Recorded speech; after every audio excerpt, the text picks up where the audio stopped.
उधर चुनाव नतीजों में हार के बाद ईवीएम पर सवाल उठा रहे विपक्ष के अंदर से ही अब विपक्ष को नसीहत मिलनी शुरू हो गई है। नेशनल कॉन्फ्रेंस के बाद अब टीएमसी की ओर से भी सलाह दी गई है कि बेवजह का विवाद ईवीएम पर खड़ा नहीं किया जाए।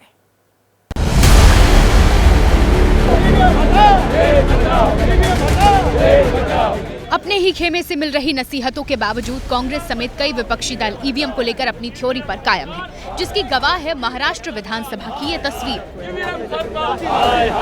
शिवसेना, कांग्रेस, एनसीपी, शरद पवार और समाजवादी पार्टी समेत कई दलों ने ईवीएम के मुद्दे पर एक बार फिर विधानसभा के बाहर मोर्चा खोल दिया। लेकिन धीरे धीरे ईवीएम के सवाल पर कांग्रेस के साथी किनारा कर रहे हैं। रविवार को जम्मू कश्मीर के सीएम उमर अब्दुल्ला ने शुरुआत की। 100+ members of parliament using the same EVMs and you celebrate that as sort of a victory for your party. If you don't trust the machines, then you shouldn't be fighting. Umar की headline अभी चल ही रही थी कि इसमें पश्चिम बंगाल से ममता बनर्जी की TMC भी कूद पड़ी। हालांकि अभिषेक बनर्जी ने अपनी सलाह को निजी बताया। मुझे लगता है, ये मेरी पर्सनल राय है, कि जो लोग ईवीएम पे सवाल उठा रहे हैं, अगर उनके पास कुछ है तो इलेक्शन कमीशन को जाके वो डेमो दिखानी चाहिए। ईवीएम के मुद्दे पर गठबंधन के अंदर पनप रहे अविश्वास पर आरजेडी ने उमर और अभिषेक को नसीहत दी है। कहा कि अंदरूनी मुद्दों पर बयानबाजी के बजाय गठबंधन में ही बातचीत हो।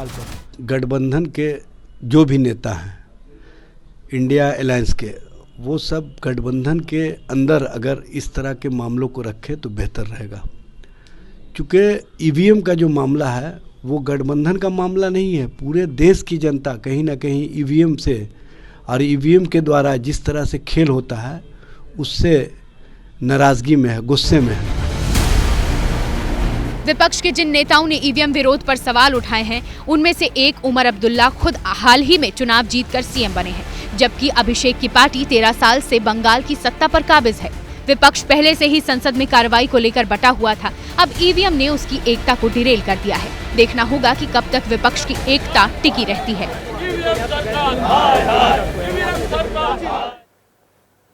उमर अब्दुल्ला के बयान के बाद ऐसा लग रहा है कि ईवीएम की उम्र अब बढ़ गई है, लेकिन बाकी दलों की ओर से इस मुद्दे को लेकर कहां तक उठाया जाएगा, कहां पर जाकर यह बवाल खत्म होगा, इस पर रहेगी हमारी नजर।